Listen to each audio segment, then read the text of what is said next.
Welcome to Sekhum. Sekhum khát sung bị bụi song song chứ thì bài phép u lẽ.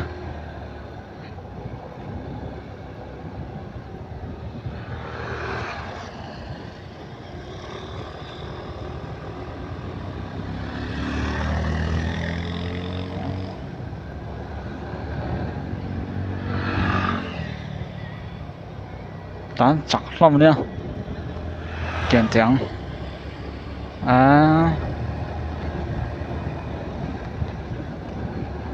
Mi gặp phút xíu tán chặt thấy đâu vậy chứ. Sekhum khát sung phang về lượng. Sekhum hi khát về ngay đâu.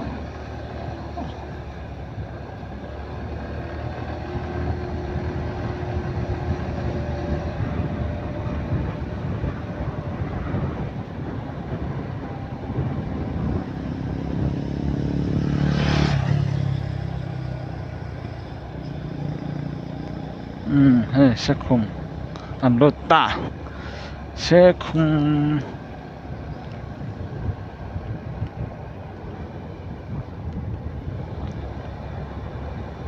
anh khó chân nộm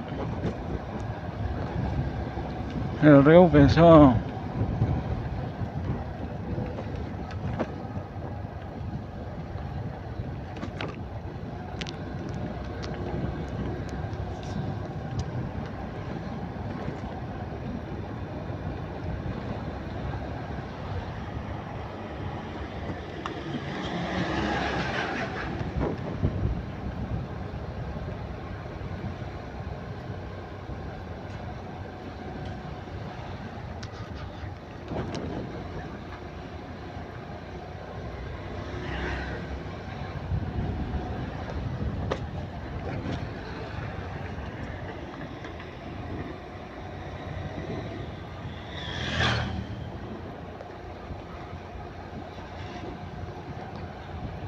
mi ra tụi em sang ông lù về lại hậu chỗ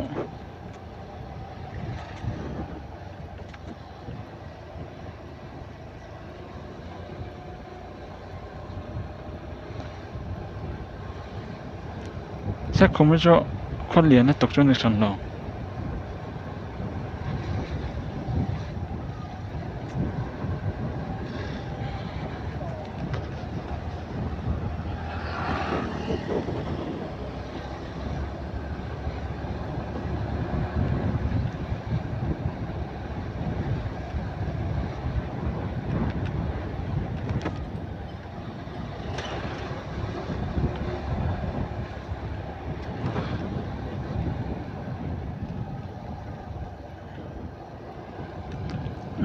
khán sẽ không chỗ in là rộng hơn mấy rộng hơn mấy thì mấy đó trong mỗi đồng lột là in là tập đây mày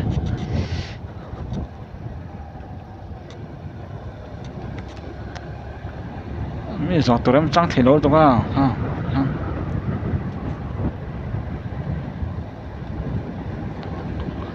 thì trong khán mấy rồi sẽ comment lắm ạ sẽ không khát sung te khát sung bị bụi te nào anh về này cho comment lắm ạ sôi thôi nha